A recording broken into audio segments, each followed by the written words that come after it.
Alright guys, I'm back and this is my TNA Impact Wrestling review for 19/9, 2013, and I thought this was a good show. I thought this was a good show this week. I didn't think this was a bad show this week.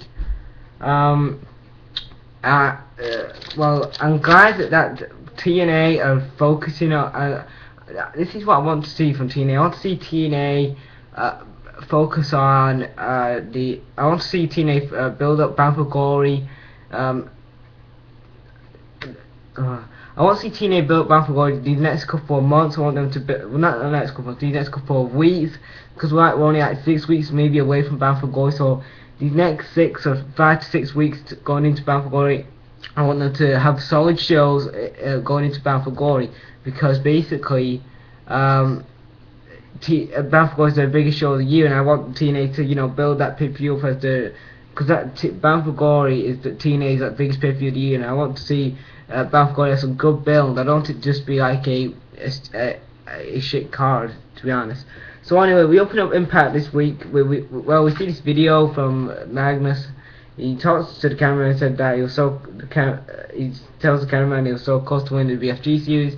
Then we see Rude, Daniels, and Kazarian. They attack Magnus backstage. Then we get onto the actual show. We start off with Magnus starting off. He says that he was so close to winning the BFG series. He says that this is Mafia's town. He says that he said he wants to fight one member of Ego. So Kazarian comes out. So Kazarian and Magnus brawl. Then Daniels come out and Rude come out. So Ego attack Magnus again. And then the rest of the main event Mafia members, Joe and Sting make the save. So Joe and Sting make the save, and then Sting says that tonight's main event is going to be main event Mafia versus Ego. So it kind of looks like a Bound for Glory. We're going to have Ego versus main event Mafia, which I'm okay with. I'm glad they're not doing wasted eights anymore, main event Mafia. So the first match tonight is Jeff Hardy versus Manic. Before the match, we see Chris Sabin talking to Manic. He says that he built the X Division, and without Chris Sabin, there will be no X Division. So it's kind of acting like a heel here. And he says that as a world champion. So we get Hardy versus Manic. We see Velvet Sky and Sabin at ringside. This was a really good match. I actually enjoyed this match. I thought this was a really good way to open Impact. So Manic tries to go for the knees, tries to hit Jeff Hardy with it like a knee, tries to hit Jeff Hardy with like a knee, with a high knee. But Jeff Hardy counts that into a roll up. Then Jeff Hardy, Manic moves out of. Jeff Hardy misses a drop kick. Then at the end of the match, we see Jeff Hardy. He hits a twist of fate on Manic, and he swans on for the win. After the match, Jeff Hardy he shakes Manic's hand. Then Chris Sabin raises Manic's hand. Then Sabin clotheslines him. So definitely Chris Sabin's turned heel. So I'm glad that they're doing something different with Chris Sabin now. I'm glad that they're doing something different with Chris Sabin. He's back in the X Division, but he's a heel now, and I don't think the X Division have like a big heel in the X Division, and I'm glad that TNA are building out the X Division again. That's what they need to do. They need to start building the mid-card a bit more, because I know TNA's problem these last couple of years is they focus on the main event scene and they forget about the mid-card and the knockouts and the tag team division, and they need to fix those 3 divisions. And tonight, this last episode of Impact, I can see that they're trying to have a big story in the X Division. So then we see the cameraman asks Sabin why did he attack Manic. He says that he did it because nobody respects him anymore, and he said he wants respect. So it's kind of something. That reminded me of something what CM Punk said when he was when he was turning heel last year, when he said, "Oh, nobody respects me, so I'm gonna beat respect out of people." So that's kind of what Sabin's doing now in TNA. So the second match tonight is for the Knockouts title. It's Mickey James defending ODB. This was a okay match here. ODB hits the Diamond Cutter for the win. After the match, we see Eric Young and Joe Park celebrate. and I have recently heard on these on I don't know what it was, but I did recently hear that Mickie James's contract has run out with TNA, and she hasn't re-signed. So I don't know if she's going to WWE or she might be going to Ring of Honor. So I don't know about that. Leave a comment about Mickie James leaving TNA. So then we get Robbie. He says that Robbie challenges Joe Park to a match, but Robbie challenges Joe Park to a match. Then Joe Park says, "I'm in a suit. I cannot wrestle you." So Eric Young says that Eric Young challenges Robbie to a match. So we get. So the third match tonight is Robbie E versus Eric Young. A short match here. Eric Young rolls up Robbie for the win. Good match here. I guess it was an okay match. Just a comedy match. Then Robbie E challenges Joe Park to a match again. This time Joe Park accepts. Then Joe Park gets a win by roll up again. They both won by roll up. Eric Young and Joe Park. Really? Then after the match, the Bromans, which are Robbie E and Jesse, they attacked Joe Park and Eric Young. Then I don't know who it was. I think it's Jesse or Robbie E. They throw Joe Park into the ring post. He gets busted open. So that Joe Park hits a black hole slam on Jesse and Robbie E. So I don't know where they're going with Joe Park. I mean, this Abyss Joe Park thing has been going on for too long, and I don't care about Joe Park or Abyss. I don't care. Like, in my opinion, if they're trying to turn him into it, just say, if Joe Park, we know Joe Park's Abyss, but just say he's Abyss. Can you just say he's Abyss? I'm getting tired of the Joe Park character. So then we see a segment backstage. Oh wait a minute, I forgot about this match. Then we see Hogan tells Dixie that he's going to talk to AJ. She says no, I'll talk to him later. Then we see segment. Bully Ray comes out. He says that he says, "Where's Anderson?" He says that he's the president of the ACNH. He said that he won't be world champion without Brooke Tessmacher. I don't know why he would have said that. He wouldn't have been. Like, why did he say he wanted to be world champion with Brooke Tessmacher? I stumbled my words today. But really, come on, Bully, you could have said something better than that. I mean, we know Bully Ray is a top heel in TNA. We know he could have been still world champion without Aces and Eights. I'm getting kind of tired of the Aces and Eights. Well, I mean, I'm really tired of Aces and Eights. I'm sick of them coming out every week to that stupid theme song. Whatever, I'm not thinking, but anyway, it's a stupid song. So it kind of looks like the Ace and Eights are breaking up finally. Yes. So Nook says that Nook says he's been in the club for a year. He says that we had 25 members of the Ace and Eights, but now we have 4. Also, you forgot about Taz. So, and then after, then the Bully and Knox, they get into kind of confrontation. Hope they're not going to feud. Please, TNA creating, don't put these two guys in a feud.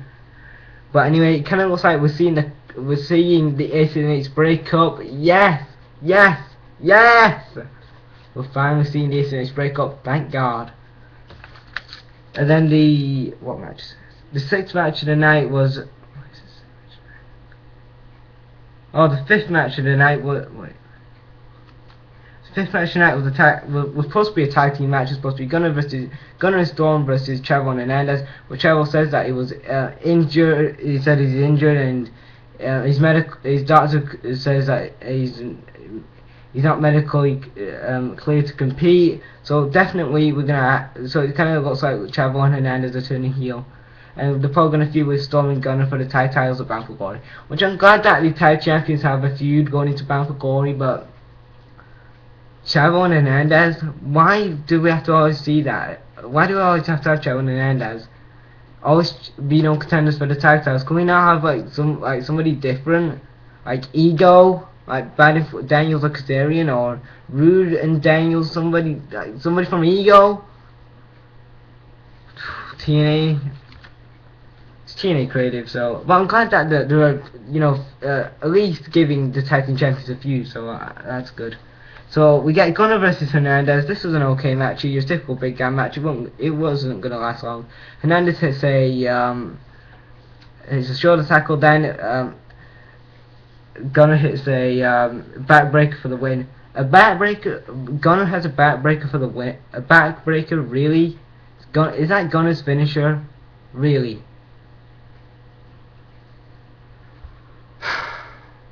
So yeah, Gunner got the win. But why can Gunner not get a better finisher than just a backbreaker? So then we see the sixth match of the night, which was the main event: Mafia versus Ego. Have I missed the page out here? No, I don't think so. No, no, I haven't. So we get main event: Mafia versus Ego. Which was the sixth match of the night, was main event Mafia versus Ego, and this was a really good tag match. My only problem with this match is two things was wrong with this match. Why did Sting come out with a baseball bat? Like, really, Sting? No, I'm not gonna say. Why did you come out with a baseball bat, Sting? It wasn't a no DQ match. It was a normal six-man tag match. And number two, why can TNA rest not control the tag matches? I didn't even know. I forgot who the legal man is, because we have Daniels and Sting. We have Daniels and Sting. They're like brawling in one corner. Then we have, they're in the ring brawling. Then we have Rude and Magnus brawling. Then we have Joe and Kazarian brawling. We don't even know who's in the freaking damn match.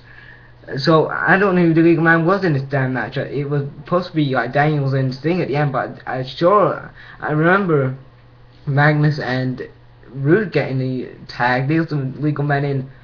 So why was Daniels and Sting the legal men in the ring?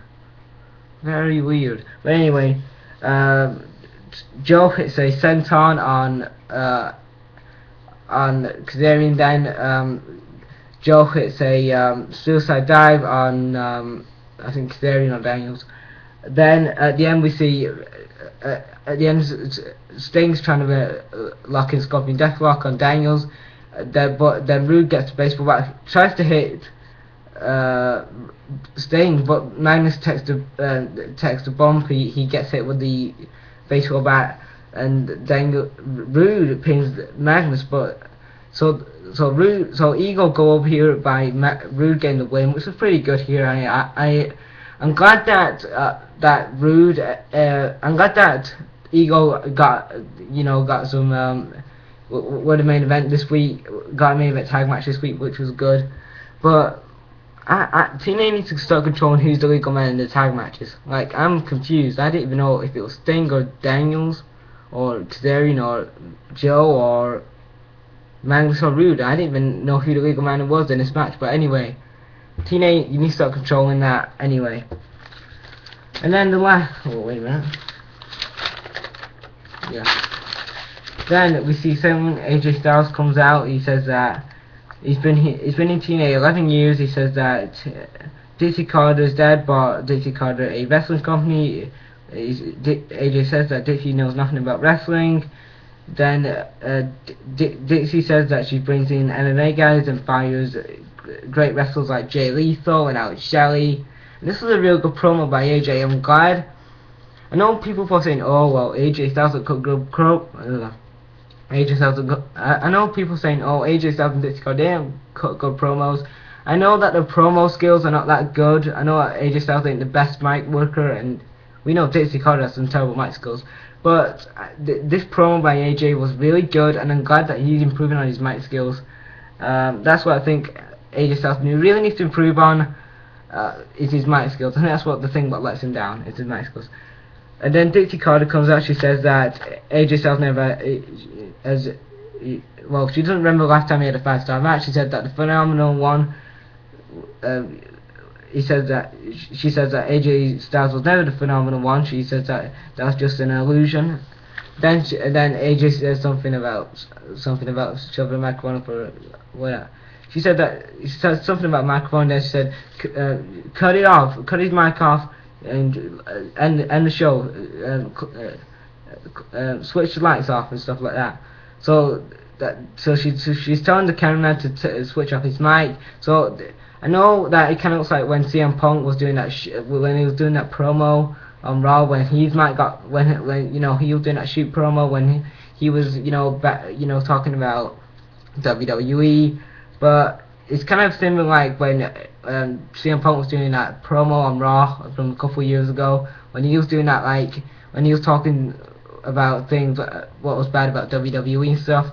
That's kind of what it reminded me of here. And I thought this was a good promo by AJ. I think AJ is really improving on his mic skills here, which is really good. And yeah, I thought that's how we ended with Dixie Carter's freaking out. And it kind of looks like Dixie Carter's maybe turning heel. Maybe. This show was a really good show. I like the 6-man tag match. That was a really good match. I thought that was a good match. I like the Jeff Hardy Manic match. I thought that was a favourite match. I thought my two favourite matches on the show was Manic versus Hardy, and 6-man tag match was good. So yeah, and the AJ shoot promo was good as well. So what do you guys? So that's my review of TNA Impact Wrestling. What do you guys think about this show? Leave a comment in the comment section, guys, and thanks for watching, guys. Brag out.